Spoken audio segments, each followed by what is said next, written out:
저희가 신학교 이 교리 가운데 이제 신론을 공부하면은요, 뭐 인간론, 신론, 기독론, 성령론, 교회론, 종말론 이제 보통 이렇게 공부를 할 텐데, 신론을 공부할 때 하나님의 속성에 관해서 이야기를 하면서 그 aseity of God이라는 말을 씁니다. 이게 aseity.라고 하는 말을 그냥 번역을 하자면 하나님의 자존성이다, 이렇게 이야기를 할 수 있을 것 같은데, 하나님의 자존성이라는 말, 혹은 우리가 이제 독립성이라고 이렇게 번역을 한 것도 제가 보긴 했는데요. 이 독립성이다, 자존성이다 하는 말의 의미는, 하나님은 어떤 피조물에 의해서도 영향을 받지 않으신다. 그리고 그 어떤 피조물도 필요로 하지 않으시고 스스로 존재하시는 분이다 하는 그러한 의미입니다. 이 말은 조금 다르게 이야기를 하면, 하나님께서는 우리들이 드리는 찬송을 필요로 하지 않으신다는 말이에요. 우리는 하나님을 영화롭게 한다고 말하지만, 하나님을 영화롭게 하거나 하나님을 기쁘시게 한다는 말의 의미가, 하나님이 우리의 그것을 통해, 하나님은 우리의 찬양을 필요로 하시기 때문에 우리가 찬양을 드리지 않으면 하나님 안에서 사실은 그 만족함이 없기 때문에, 하나님 스스로 만족함을 찾기 위해서 인간들에게 하나님을 영화롭게 하라고 하셨고, 그래서 사람들이 하나님을 영화롭게 하는 것이 아니라, 하나님은 스스로 만족하시는 분이라 이 세상에 아무 피조물이 없다, 어떤 피조물도 없다고 할지라도 성삼위 안에서 하나님은 스스로 충분히 만족하며 그 스스로 존재하신다. 그러니까 우리가 하나님 앞에 예배하러 오거나 아니면 제사를 드리러 올 때에 마치 이 외롭게 지내고 계시는 노인을 위로하거나 격려하거나 기쁘게 해드리기 위해서 우리가 하나님 앞에 예배를 하고, 하나님 앞에 예배를 하지 않으면 하나님께서 너무 외롭고 그리고 그 존재감을 찾을 수 없기 때문에 화를 내시고 섭섭해 하시는 게 아니다라고 이야기를 하는 거죠. 하지만 성경에 보면 그럼에도 불구하고 그 백성들이 주님 앞에 제사를 드리지 않을 때 주님은 화를 내셨고, 주님께서는 그 제사를 드리러 오는 사람들이 마음을 다해서 제사하지 않고 이 형식적인 제사를 드리면 내 제물에 은이 섞이고 찢기가 섞였고 내 포도주에 물이 섞였다고 주님께서 그것을 받지 않으시고, 주님은 나는 너의 이 수양의 기름과 번제의 기름에 이제는 배불렀으니까 더 이상 아무것도 가져오지 말라고 화를 내시고 언짢아 하시는 모습을 보면, 마치 우리 생각에는 하나님께서 정말 우리가 가져다 드리고 좋은 제사를 드려야 하나님도 기뻐하시고 하나님도 참 하나님 하실 만한데, 우리가 그렇게 해드리지 않기 때문에 하나님께서 노여하시고 섭섭하시는 것 같다. 하나님을 기쁘시게 해드리기 위해서 나는 좀 피곤하지만 하나님 앞에 예배하고, 하나님을 기쁘시게 해드리기 위해서 나는 지금 별로 마음이 없지만 그럼에도 불구하고 억지로라도 한번 이렇게 와서 예배를 하자 하고 하나님을 기쁘시게 한다고 이렇게 이야기를 한다면, 이거는 잘못된 생각이라고 이제 그 aseity of God이라고 하는 그 교리에서는 이야기를 할 것 같아요. 저는 그거는 그렇게 맞는 이야기가 아니라고 생각합니다. 이게 참 역설적이고 모순된 이야기처럼 들리지만, 하나님은 우리의 찬송을 필요로 하지 않으십니다. 그럼에도 불구하고 하나님은 우리가 찬양할 때 하나님은 기뻐하기로 하셨습니다. 하나님은 그렇게 기뻐하기로 하셨기 때문에 주님은 기뻐하시는 것입니다. 이것이 이제 우리가 신학적으로는 그 absolute consequent necessity다 이렇게 얘기를 하는데, 이거는 절대적으로 어떤 주님이 그렇게 정하셨기 때문에 그 필요가 느껴지는 그런 그 결과적인 필요일 뿐이지, 주님이 존재적으로 그런 것들을 필요로 하는 그러한 분은 아니라는 말이죠. 그래서 하나님이 우리에게 그 존재적으로 우리에게 의존하는 건 아니지만, 하나님은 그럼에도 불구하고 우리가 찬양하는 것을 기뻐하기로 그렇게 하셨는데, 하나님은 우리의 찬양을 기뻐하기로 하실 뿐만 아니라 하나님은 우리가 죄를 지은 것을 인하여서 안타까워하시고 노여워하시기로 또한 그렇게 정하셨다라고 이야기를 합니다. 제가 참 지금도 철은 없지만 지금보다 더 철이 없을 때, 그때 제가 그런 생각을 했어요. 하나님이 전능하신 하나님이고 온 우주를 창조하시는 그 하나님이신데, 그 만물을 다스리시는 하나님께서 내가 살아가면서 그냥 내가 욕심을 좀 부렸거나 아니면 내가 좀 짜증을 부렸기로서니 그게 하나님에게 무슨 데미지가 가며 그게 하나님에게 무슨 의미가 있을까 생각을 한번 해본 적이 있었습니다. 아니, 주일날 내가 교회를 하루 빠졌다 치자. 주일날 교회를 빠지고 내가 놀러가서 그렇게 놀러갔기 때문에 하나님께 도대체 내가 피해가 된 게 뭐냔 말이에요. 하나님께 피해가 될 게 뭐냐. 손해를 봤으면 내가 손해를 본 거니까 그냥 그건 네 손해다 이렇게 말씀하시면 되는 거지, 하나님이 나를 벌하실 만큼 도대체 하나님은 뭘 피해를 보셨을까 하는 그러한 생각을 해본 적이 있어요. 우리가 어떤 죄를 지어서 하나님께 피해가 될까, 이런 비슷한 생각에서 한번 우리가 이 욥기 22장 1절에 있는 말씀을 한번 보면 어떨까 싶습니다. 욥기 22장 1절에 있는 말씀인데요,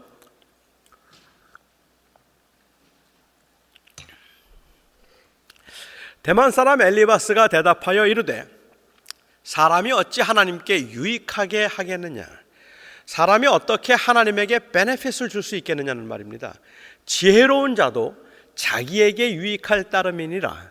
그 지혜가 있다 할지라도 결국은 자기에게 유익할 뿐이지 하나님을 유익하게 하는 건 아닙니다. 3절에 보면 내가 의로운들 전능자에게 무슨 기쁨이 있겠으며 내 행위가 온전한들 그에게 무슨 이익이 되겠느냐. 하나님이 너를 책망하시며 너를 신문하심이 너의 경건함 때문이냐. 내가 지금 얼마나 잘했는가, 얼마나 의롭게 살았는가, 그런 것들이 하나님 앞에 무슨 의미가 있겠느냐는 말이에요. 내가 무슨 기쁨이 되겠으며 내가 온전하게 살았다고 말하자. 지금 욥은 자기가 온전하게 살았다고 말하니까 온전하게 살았다고 말한들 그 온전함이 하나님에게 무슨 플러스가 되고 어떤 크레딧이 되겠느냐 하는 이야기를 하고 있습니다. 하나님의 그 self-seat, 하나님의 그 seat이라고 하는 그런 것, 자존이라고 하는 그 관점에서 본다면 엘리바스가 하는 말이 맞을 거라고 생각합니다. 하지만 엘리바스가 말하려고 하는 의도는 제가 여러분들에게 드렸던 그것과는 조금 다른 의도에서 이야기했던 것 같아요. 이 말은 내가 의롭다고 한들, 의롭게 산다고 할지라도 그 의로움이 하나님께 아무런 의미가 없다는 말입니다. 하나님은 너의 불의함만을 기억할 뿐이지 하나님은 너의 의를 기억하지 않으신다. 하나님은 너의 의로 인하여서 기뻐할 일도 없고, 하나님은 내가 경건하게 살았다고 하면 경건하게 사는 것이 너에게 유익할 뿐이지 그것이 하나님에게 유익이 되는 건 하나도 없는 것들이다라고 이야기를 해요. 부모를 공경하라고 이야기를 했으면 부모를 공경하는 그 일이 부모를 공경함으로 인해서 사람들이 서로 살아가면서 경험하게 되는 그러한 그 기쁨과 유익을 주는 것이지, 부모를 공경한다고 해서 하나님께 무슨 베네핏이 있냔 말이에요. 간음하지 말라고 주님께서 말씀하셨지만 간음하지 말라고 했는데도 간음을 하고, 그래서 그런 관계들이 이 건전하지 않은, 하나님께서 원하시지 않았던 그러한 관계들이 이어지고 그 결혼 생활들이 파탄이 나거나 아니면은 그래서 결혼이 불행해진다고 한들 그게 하나님께 무슨 베네핏이 되냔 말이에요. 그냥 그거는 우리가 행복해지는 것이고 우리가 잘다는 것이고 우리가 탐욕을 부리고 우리가 거짓을 말하고 뭐라 말한다 할지라도 그게 하나님에게 무슨 베네핏이 되겠는가라고 이야기를 한다면, 사실 그 말이 하나님의 그 자존성에 있어서는 맞는지 모르겠지만 하나님은 그렇게 관계하지 않기로 하셨는데, 오늘 여기 말씀 가운데서 지금 조금 억지스럽게 들리는 것은 무엇인가 하면, 하나님은 내가 찬양을 하든지 기도를 하든지 경건하게 살았든지 깨끗하게 살았든지 그게 하나님에게는 아무것도 크레딧이 되지 않는다는 거예요. 내가 크레딧이 되는 그거는 불의하게 행한 것밖에 없다. 악을 행한 거라면 그건 하나님이 기억하실 거다. 그리고 하나님이 악을 행한 것은 하나님께서 심판하시겠지만 의를 행한 것은 that doesn't count. 이 말은 바꿔서 얘기하면 아주 의롭게 살아도, 우리 믿는 사람들의 입장에서는요, 좀 억울하게 들리시겠지만 잘 들어주십시오. 아주 경건하게 그렇게 열심히 살아도 하나님 앞에서는 그게 하나도 크레딧이 안 돼요. 그냥 할 일을 했을 뿐이에요. 그런데 조금이라도 못되게 살면 그건 다 맞아요. 그건 다 혼이 나야 될 것들이에요. 그러니까 우리는 잘해야 본전이에요. 하나님 앞에서 열심히 살아봐야 본전이고, 못 살면 어떻게 됩니까? 그러면 벌 받는 거예요. 못 살면. 지금 엘리바스가 얘기하려는 논리가 좀 그런 논리 같다는 말입니다. 여러분, 그렇게 된다면 그럼 나 아무렇게나 살지, 이렇게 말 못해요. 아무도. 그러면 벌을 많이 받을 테니까. 그렇지만 잘 살아도 상은 없어요. 못 살면 벌만 있을 뿐이에요. 갑자기 막 숨이 막히는 것 같죠. 이게 잘하면 상도 좀 주고 뭐 칭찬도 있고 상급도 있어야지, 그런 건 하나도 없다. 그런데 그냥 못하면 혼날 뿐이다. 이쯤 되면 정말 숨 막히는 일 아니겠습니까?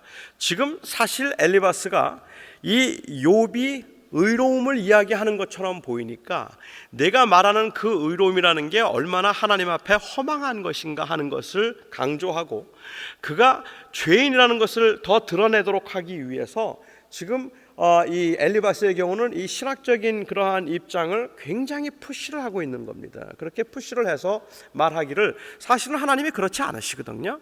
하나님은 우리가 찬양할 때 기뻐하시고, 하나님은 우리 피조물을 그렇게 만드시고 난 다음에 그들이 하나님 앞에 예배하고 착하게 살고 의롭게 살려고 하면 하나님께서는 거기에 상급을 주신단 말입니다. 그런데 지금 여기서는 이렇게 너무 푸시를 하고 있는 것 같아요. 하나님의 그 어떤 그 교리적인 입장을 그렇게 말하면서 그가 죄인인 것을 드러내기 위해서 이제 그 다음 말씀들을 하고 있는데, 여러분, 보통 우리가 어떤 사람에게 우리가 다 죄인이 아닙니까? 이렇게 이야기를 하면 아주 겸손하게 예 맞죠, 죄인이죠, 이렇게 말하면 괜찮은데요, 나는 죄인이 아니라고 생각합니다라고 누가 만일 그런 입장을 취하면, 그러면 그 사람이 죄인인 것을 증명하기 위해서 우리는 그들이 했을 법한 모든 죄들을 다 이야기해야 되고, 이게 점점점 지나쳐서 나중에는 이제 그 사람이 죄인인 것을 인정할 수밖에 없게 만드는 아주 사소한 죄까지도 우리가 이야기를 해야 합니다. 여러분들이 그런 그 논쟁들은 많이 하지 않습니까? 나는 한 번도 거짓말을 해본 적이 없다. 누가 그렇게 얘기하면 내 평생에 나는 거짓말 한 적 없다. 누가 그렇게 얘기를 해요, 가령. 다른 건 모르겠는데 거짓말 해본 적이 없다는 사람들은 참 많더라고요. 제가 보니까 나는 거짓말을 해본 적이 없다. 이제 그 말을 들으면 이제 그거 거짓말인 것을 증명하도록 하기 위해서, 정말로 거짓말 한 적이 없어요. 살면서 어떻게 그럴 수 있어요? 나는 거짓말 안 합니다. 나는 진실만 말합니다. 그러면 이제 그걸 거짓말한 걸 얘기하기 위해서 전화가 받기 귀찮을 때 나 없다 그러는 그런 말도 안 했어요? 나는 그런 말도 한 적 없다. 나는 그냥 없으면 없다 그러고 있으면 있지, 난 그런 말 안 한다. 나는 절대로 거짓말 안 한다. 그러면 이 살면서 정말 그런 화이트 라이도 한 번도 한 적이 없다는 말이에요? 나는 그런 말 한 적 없습니다. 그럼 되게 짜증나요. 그래서 이제 그 다음에 하는 말이 있잖아요. 지금 그렇게 거짓말 안 하고 있다는 게 거짓말인 거 아세요? 그래서 이제 이 논쟁을 이제 벌이게 되지 않습니까? 지금 욥이 나는 뭐가 내가 잘못했는지 모르겠다 하나님 앞에 이렇게 이야기를 하니까, 이 욥이 범했을 법한 짐직한 그러한 죄들을 이야기하기 힘드니까 커미션의 죄가 안 보이면 그 다음에 사람들은 오미션의 죄를 끌어내는 법입니다. 그러니까 하지 않은 것들에 관한 이야기를 하기 시작하는 거겠죠. 우리 22장 5절부터 한번 좀 보시면, 하나님이 죄는 카운트하신다 이야기를 하고 난 다음에 내 악이 크지 아니하냐, 내 죄악이 끝이 없느니라, 까닭 없이 형제를 볼모로 잡으며 헐벗은 자의 의복을 벗기며. 7절입니다. 목마른 자에게 물을 마시게 아니하며 줄인 자에게 음식을 주지 아니하였구나. 권세 있는 자는 토지를 얻고 존귀한 자는 거기에서 사는구나. 너는 과부를 빈손으로 돌려보내며 고아의 팔을 꺾는구나. 그러므로 올무들이 너를 둘러있고 두려움이 갑자기 너를 엄습하며 어둠이 너로 하여금 보지 못하게 하고 홍수가 너를 덮느니라. 한편으로 생각하면 이 엘리바스가 이런 이야기를 할 때 아마 저라면 제가 욥의 입장에 있다면 뒤집어졌을 것 같아요. 이게 무슨 말을 도대체 하는 거냐? 너 과부를 공수로 보낸 적이 있지? 너 고아의 팔을 꺾은 적이 있지? 라고 이야기를 하고 있는 겁니다. 내가 지금까지 살면서 정말로 나쁜 짓을 한 적이 없단 말이야? 너 줄인 자에게 식물을 주지 않았잖아 라고, 그렇게 가란 자에게 물을 주지 않고 줄인 자에게 식물을 주지 않았잖아 라고 이야기를 하고 있는 겁니다.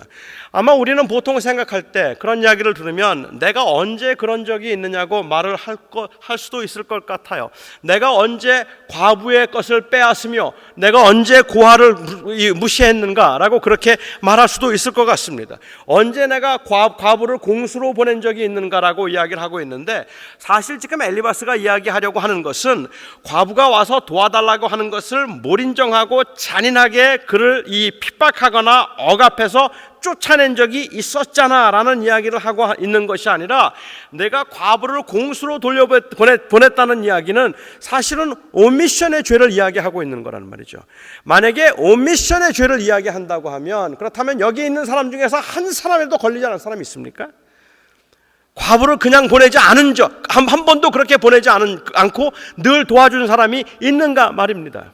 정말로 헐벗은 자의 의복을 빼앗자면 욥이 의도적으로 그렇게 한 적은 없었을 거라고 생각합니다. 하지만 적어도 우리 주변에 헐벗은 사람들이 살고 있는 동안에는 그 사람들에게 의복을 주지 않은 건 우리란 말입니다. 그러니까는 그 책임은 우리에게 있는 거 아니겠습니까? 주변에 가난한 사람들과 병든 사람들, 그리고 구걸하는 사람들이 수없이 깔려 있는데, 그렇게 수없이 깔려 있는 사람들에게 내가 돈을 주지 않았구나, 먹을 것을 주지 않았구나라고 얘기하고 가란 자에게 물을 주지 않았구나라고 이야기를 하면, 그 사람이 마시고 있는 물을 내가 빼앗아서 못 마시게 한 적은 없지만 그들이 마실 물이 없는 사람들을 일일이 찾아다니면서 그들에게 다 물을 준 적은 없잖아요.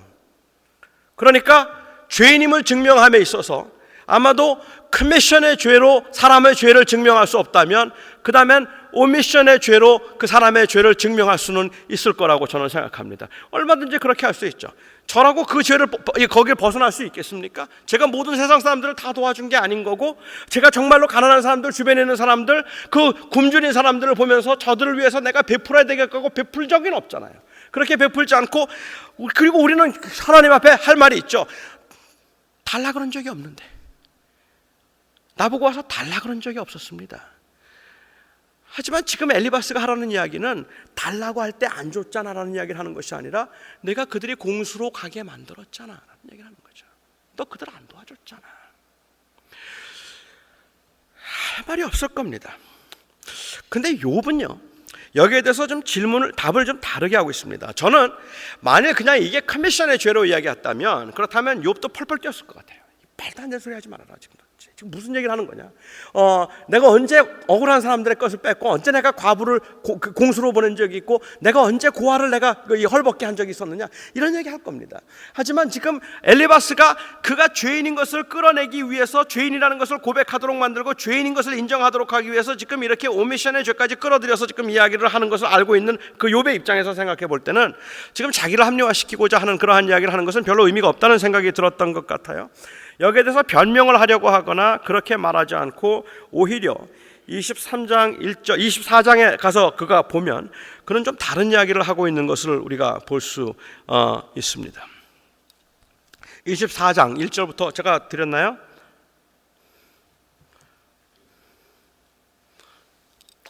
어찌하여 전능자는 때를 정해놓지 아니하셨는고, 그를 아는 자들이 그의 날을 보지 못하는고, 어떤 사람은 땅에 경계표를 옮기며 양떼를 빼앗아 기르며, 고아의 과부를 몰아가며 과부의 소를 볼모 잡으며, 이 못된 일을 하고 있는 사람들이죠. 가난한 자를 길에서 몰아내나니 세상에서 학대받는 자가 다 스스로 숨는구나. 그들은 거친 광야의 들나귀 같아서 나가서 일하며 먹을 것을 부지런히 구하니 빈들이 그들의 자식을 위하여 그에게 음식을 내는구나. 밭에서 남의 꼴을 베며 악인이 남겨둔 포도를 따며, 의복이 없어 벗은 몸으로 밤을 지내며 추워도 덮을 것이 없으며, 산중에서 만난 소나기에 젖으며 가릴 것이 없어 바위를 안고 있느니라. 어떤 사람은 고아를 어머니의 품에서 빼앗으며 가난한 자의 옷을 볼모 잡음으로 그들이 옷이 없어 벌거벗고 다니며 곡식 이삭을 나르다 굶주리고 그 사람들의 담 사이에서 기름을 짜며 목말라 하면서 술틀을 밟느니라. 성중에서 죽어가는 사람들이 신음하며 상한 자가 부르짖으나 하나님이 그들의 참상을 보지 아니하시느니라. 지금 욥이 하려고 하는 이야기가 무슨 이야기일까요, 여러분? 지금 여기에 엘리바스가 이야기하기를 너 가난한 사람 도와준 적 없잖아. 너는 고아가 그냥 아니면은 과부가 고아가 혹은 가난하고 헐벗은 사람들이 어려움을 당한 사람들이 너는 그들을 도와준 적이 없으니까는 너는 그렇게 그들을 다 공수로 가게 했기 때문에 너는 죄를 지은 것이 아니냐라고 이야기를 했습니다. 그 이야기를 들었으면 내가 무슨 죄를 지었는지 뭐 그게 왜 내 잘못이라는지 이런 이야기를 할 텐데 오히려 그는 24장에서 대답하면서 말하기를 그래 맞다. 이 세상을 좀 봐라. 세상이 얼마나 불공평한지 좀 한번 보라는 이야기를 하고 있는 겁니다. 얼마나 많은 사람들이 억압을 당하고 착취를 당하고 불쌍한 사람들의 소가 뺏기고 그런 일들이 발생하고 있는데도 불구하고 왜 하나님은 가만히 계시느냐는 말을 하고 있는 거예요. 왜 하나님은 가만히 계시느냐 도대체. 어찌하여 하나님은 이 참상을 보고만 계시는가 말입니다. 그렇게 고난을 당하는 사람들이 있어서 지금 이 욥을 엘리바스는 가해자의 입장에다 두고 내가 가해자로서 이렇게 어려운 사람들을 도와주지 않았으니까 내가 죄인이다라고 말을 하고 있는데 욥은 오히려 그것을 바꾸어서 뒤집어서 말하기를 자기가 피해자의 입장에 있는 걸로 생각을 하는 거예요. 그 피해자의 입장에서 한번 생각해 보는 거예요. 한번 생각해 보자는 말이에요. 내가 다른 사람을 도와주지 않았으니까는 죄인이라고 자꾸만 도와주지 않은 사람이 죄인이라고 말하지만 우리는 그 이야기를 지금 하고 있는 것이 아니라 여기에 지금 어려움을 당하거나 고난당하는 사람들을 학대와 착취와 그리고 온갖 불의에 의해서 부정하고 힘든 일들을 당하고 있는 그 사람들을 가만히 보라는 말이에요. 그렇게 착취를 당하는데도 불구하고 빼앗는 사람들 그리고 그 이 가로챈 사람들 괴롭히는 사람들은 다 멀쩡하단 말이에요. 그런데 왜 이 피해자들은 그냥 그렇게 당하고만 있느냐? 왜 그 참상을 그냥 하나님은 보고만 계시느냐? 그 이야기를 하고 있는 것 같습니다.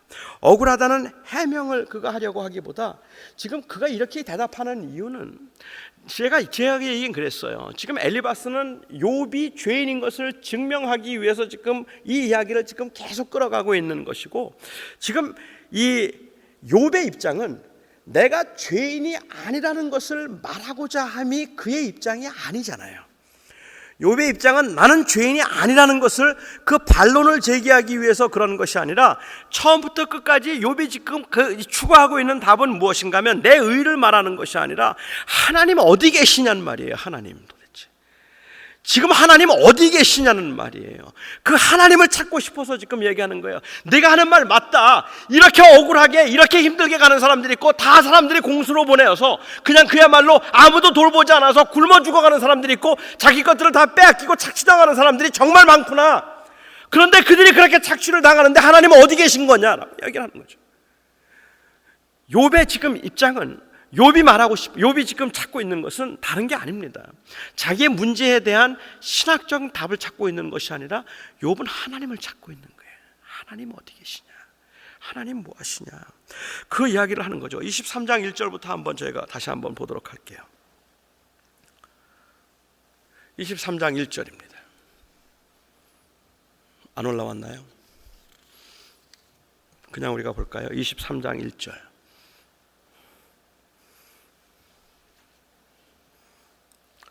욥이 대답하여 이르되 오늘도 이거는 이제 22장에서 넌 죄인인 것을 내가 인정하지 않는데 어려운 사람들을 도와주지 않은 것도 죄야 라고 그 말을 듣고 난 다음에 하는 말이죠. 그 전에 22장 29절을 보면 엘리바스가 이렇게 합니다. 사람들이 너를 낮추거든 너는 그냥 교만했노라고 말해라.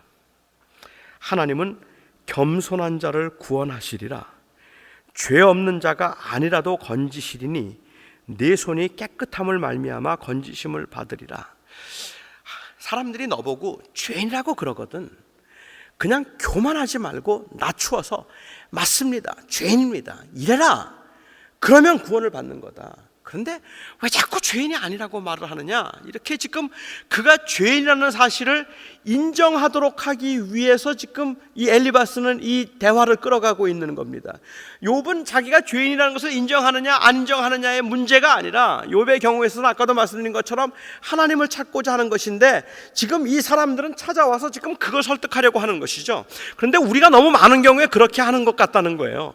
어려운 사람들, 힘든 사람들을 보면서 찾아가서 우리가 이야기할 때 우리는 때로는 그 신학적인 어떤 변론에 의해서 우리가 원하는 답을 찾아내려고 하거나, 아니면 그 한 사람에게서부터 예수가 나의 주님이라고 하는 그 고백을 끌어내고 드러내려고, 그렇게 들으려고만 하는 그러한 경우들이 너무 많다는 말입니다.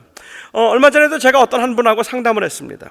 신앙적인 이 가이드를 좀 받고 싶다고 하고, 그리고 예수님을 만나고 싶다 이제 하는 그러한 하나님을 더 알고 싶다는 이야기를 했어요. 그렇게 하나님을 더 알고 싶다고 해서 상담을 하는 중에 그 말씀하시는데, 제가 그냥 들으면서도 그냥 가슴이 찡할 만큼 인생이 너무 힘들어요. 너무 힘든 인생을 사는 분이에요. 그렇게 힘들게 막 살아가고 너무 고통이 많고 너무 모든 게 복잡한 상황에서 하나님이 필요로 하다고 이야기를 하고 있고, 어떻게 하면 하나님께 가까이 갈 수 있을까요? 라고 그렇게 이야기를 하고 있는데, 여러분 제 마음속에 들었던 유혹이 뭔지 아십니까?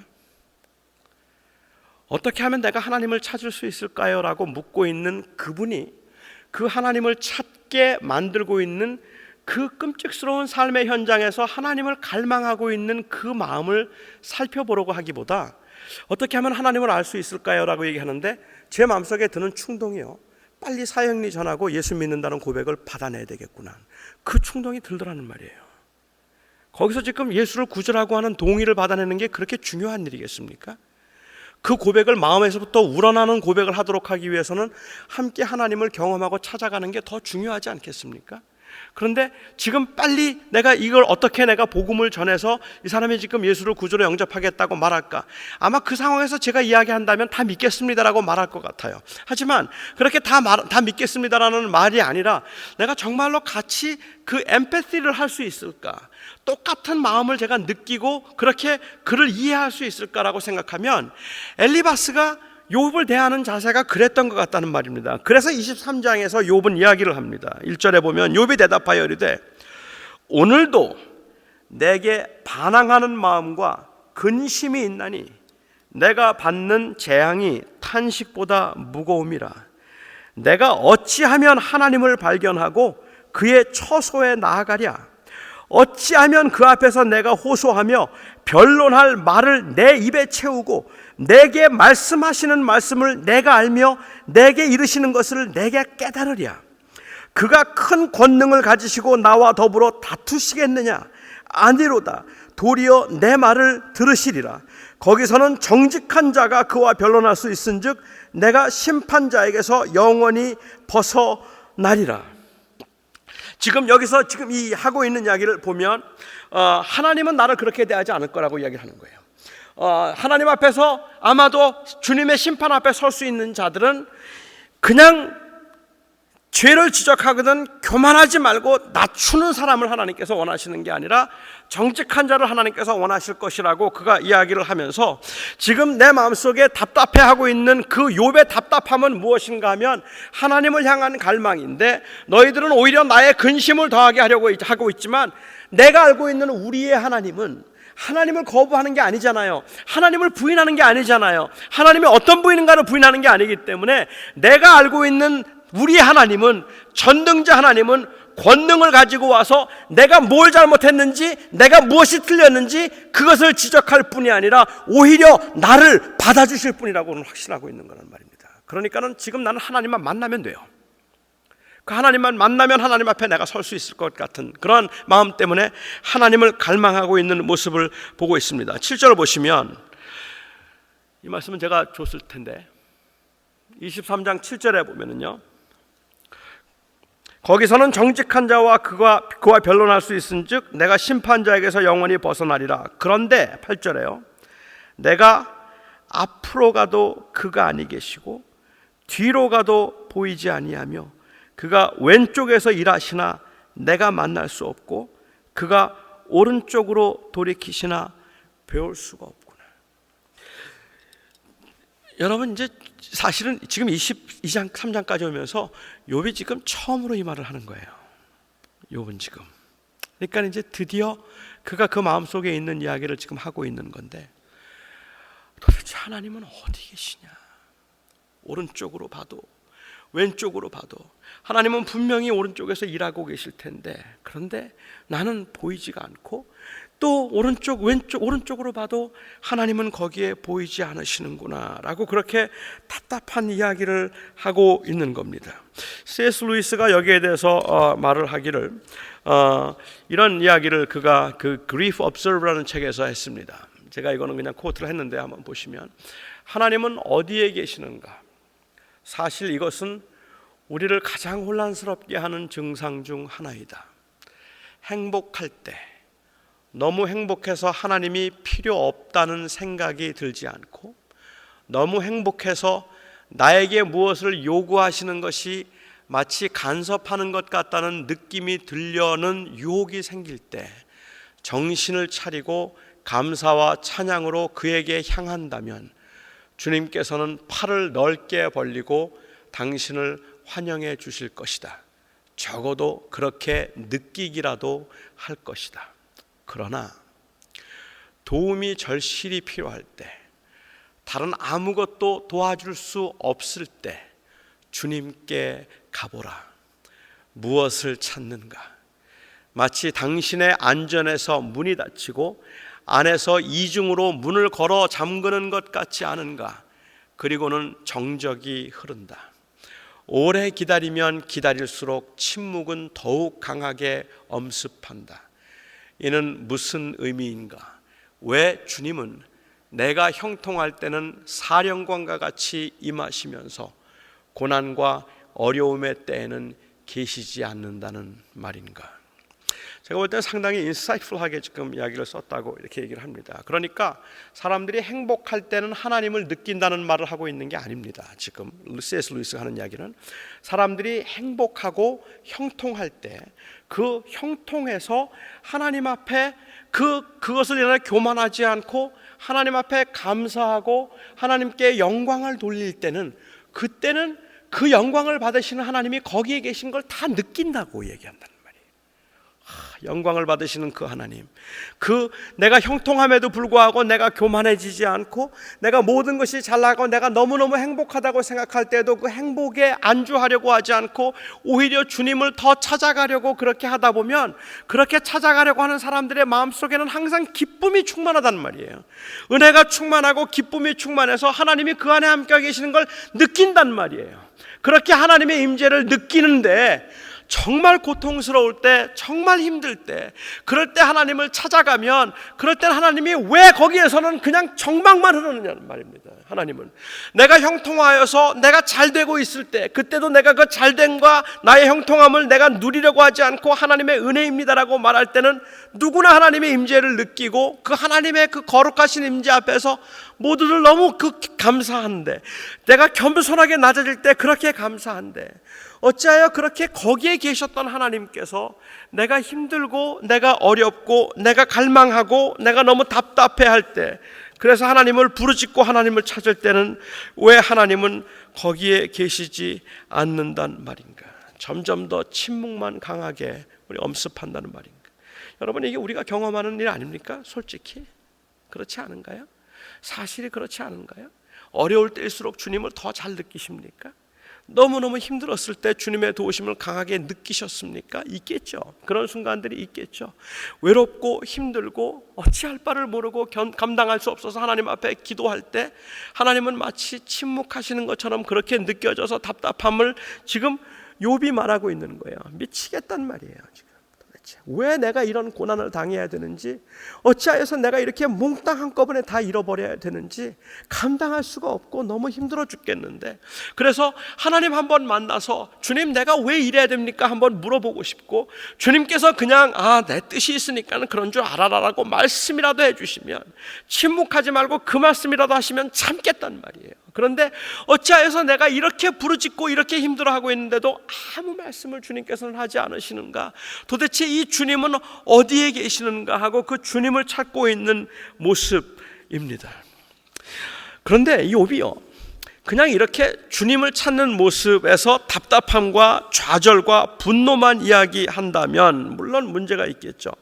24장을 자세히 읽어보면 욥은 사실은 그렇게 하는 중에도 하나님께 대한 확신이 있었습니다. 그래서 그는 하나님께서 나를 지켜주실 것이고 하나님이 나를 붙들어 주실 것이라는 것은 나는 확신한다라는 이야기를 하고 있어요.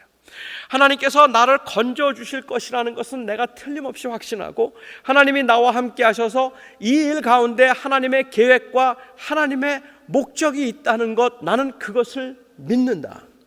나는 그건 믿는데, 그걸 믿지만 그럼에도 불구하고 지금 하나님을 느낄 수 없고 임재를 경험할 수가 없어서 내가 답답하다고 하는 이 패러독시컬한 텐션을 우리가 과연 어떻게 이해할 수 있을까 하는 겁니다. 여러분, 우리가 그런 텐션을 이해할 수 있을까? 지금 욥은 이 텐션을 말하고 있는 것 같아요. 욥에게 믿음이 없다고 말하면 안 됩니다. 욥은 믿음이 있는 사람입니다. 욥은 하나님이 도와주실 걸 믿는 사람이죠. 하나님이 도와주실 걸 믿기 때문에 그 여호와 하나님을 부르짖고 있는 것이고 그 앞에서 괴로워하고 있는 겁니다. 그리고 그 하나님의 임재를 찾고 있는 그러한 모습입니다. 또한 동시에 우리가 바꿔서 이야기하면 그는 그렇게 방황하는 것처럼 보이고 있지만 그가 가지고 있는 하나님을 향한 믿음은 분명하고 확실했다고 볼 수 있을 것 같아요. 하나님은 어디에 계시는가 부르짖으면서도, 하나님이 보이지 않아서 답답하면서도 그 하나님께서 기어코 내 길을 지키시고 인도하실 것임을 고백하고, 그가 나를 반드시 일으켜 주실 것임을 24장 마지막 절에 그가 그렇게 고백을 하면서 마치는 것을 우리가 볼 수 있습니다. 이 답답한 상황에서, 이 정말로 힘든 상황에서 사랑하는 성도 여러분, 여러분들에게 주어진 그 힘든 상황에서 하나님이 도대체 나와 함께 하시고 하나님께서 나의 걸음과 길을 인도하시는가 하는 그 하나님의 인도하심, 그 갈망하는 그 하나님의 그 임재하심과 함께 하심을 여러분들은 무엇으로 느끼십니까? 욥이 찾고 있는 이 갈망, 이 하나님의 임재가 여러분 어디에서 완성되었다고 생각하십니까? 바로 예수님입니다. 예수 그리스도입니다. 하나님의 임재는 더 이상은 그냥 막연하고 아주 흐릿한, 아닐 수도 있는 그러한 어떤 느낌의 문제가 아니라 이제는 하나님께서 친히 이 땅에 오셔서 고난을 통하여서 우리를 얼마나 사랑하시고 우리를 어떻게 인도해 가실 것인가에 대한 가장 확실한 확증을 주셨다는 말입니다. 이 말을 바꿔서 이야기하면 우리가 당하는 고난 가운데서 현대 신약의 신자들의 경우에 있어서는 도대체 하나님은 어디에 계실까? 나를 도와주실까? 도와주지 않으실까라는 그러한 고민을 하고 그렇게 힘들어할 때마다 우리가 정말로 바라보아야 할 분은 오직 예수 그리스도 한 분이라는 말이죠. 그 예수 그리스도를 보면 거기에 하나님이 보입니다. 거기에 하나님의 사랑이 보이고 거기에 하나님께서 우리에게 주신 구원이 보이고, 예수 그리스도를 보면 거기에 우리와 함께 하시는 임마누엘을 본단 말입니다. 이 임마누엘이 바로 예수님이잖아요. 우리와 함께 하시는 하나님. 그 하나님이 실존적으로 실현되어서 우리 안에 현현해서 계시는 분이 바로 예수 그리스도이기 때문에 우리는 그 그리스도를 통해서 하나님이 우리와 함께 하시는 것을 경험하게 되고 그것을 보게 된다고 저는 생각합니다. 저는 여러분들이 지금 현재 처한 상황에서 어느 때는 정말로 부르짖고 싶고 울부짖고 싶고 이 문제들을 좀 풀어주실까? 하나님이 나를 버리신 건 아닐까? 왜 하나님께서 나에게 이런 힘든 일을 주실까? 어찌하여 하나님은 내 기도를 응답하지 않으실까? 모든 생각들이 들 만큼 그 정말로 넘실거리는 파도가 여러분들을 삼키려고 위협할 때마다 히브리 기자를 비롯해서 모든 신약 성경의 기자들이 사도 바울이 말했던 것처럼 그럴 때마다 우리는 믿음의 주요 온전케 하시는 예수를 바라보자. 우리를 위하여 영문 밖에 끌려가신 예수를 바라보자. 그 예수를 바라봄으로 그 예수 때문에 나와 함께 하시는 그 하나님, 고난 중에도 내 손을 붙들고 가게 하시는 그 하나님을 우리가 경험하자. 지금 이 욥이 이야기하고 있는 그 패러독시컬한 텐션이 어디에서 완성이 되었는가? 우리에게는 이게 그렇게 큰 패러독스로 보이지 않는 이유는 바로 그리스도의 사건 때문입니다. 예수 그리스도의 사건 때문에 이것이 더 이상은 우리에게는 역설이 아니라 이것은 현실이죠. 엄연한 현실이고 실제로 practically 이 사실이 우리에게는 위로가 되는 겁니다. 예수님이 우리를 위해서 죽으신 하나님의 임재 임마누엘이시다. 그가 우리 안에 계시며 그가 우리를 끝까지 인도하셔서 우리로 하여금 영원한 그 나라에 이르게 하실 것이다. How do you know? 그 하나님이 우리를 위해서 죽으셨고 부활하셨다. 이것보다 확실한 증거가 어디에 있습니까? 지금 욥이 찾고 있는 이 하나님의 임재는 저는 그리스도를 통해서 완성되었다고 믿습니다. 기도하겠습니다.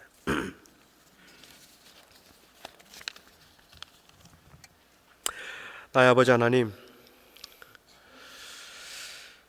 우리가 하는 어떤 행위가 하나님께 영광이 되며 우리가 하는 어떤 행위가 하나님의 그 영광에 데미지가 되겠습니까?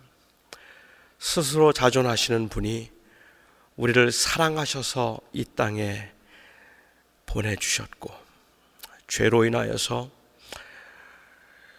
방황하고 절망할 때 우리를 사랑하셔서 그 아들 예수 그리스도를 통하여 우리에게 영원한 생명과 하나님의 사랑을 확증해 주셨습니다. 그럼에도 우리 사랑하는 성도들의 그 삶의 현장에서는 앞을 보아도 뒤를 보아도 왼쪽을 보아도 오른쪽을 보아도 하나님이 계시지 않는 것 같아서 사방으로 담이 있고 문제가 있고 모든 그 어려움들이 엄습하는 것 같아서 못 견디게 두렵고 불안한 순간들이 있습니다.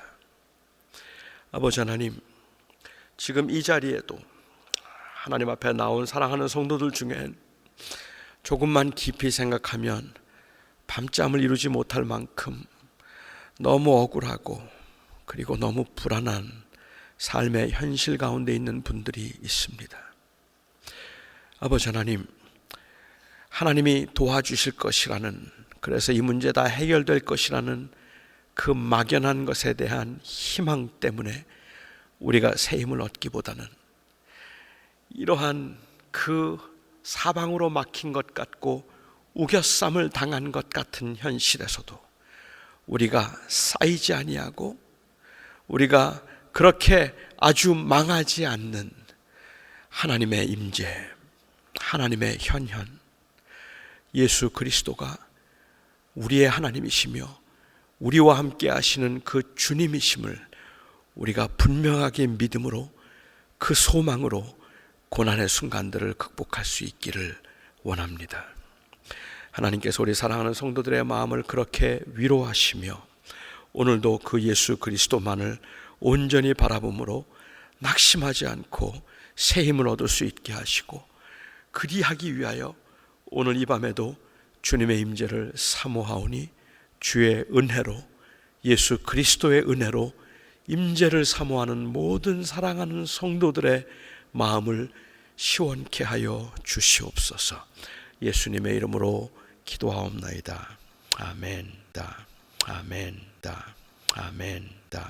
아멘. 아멘.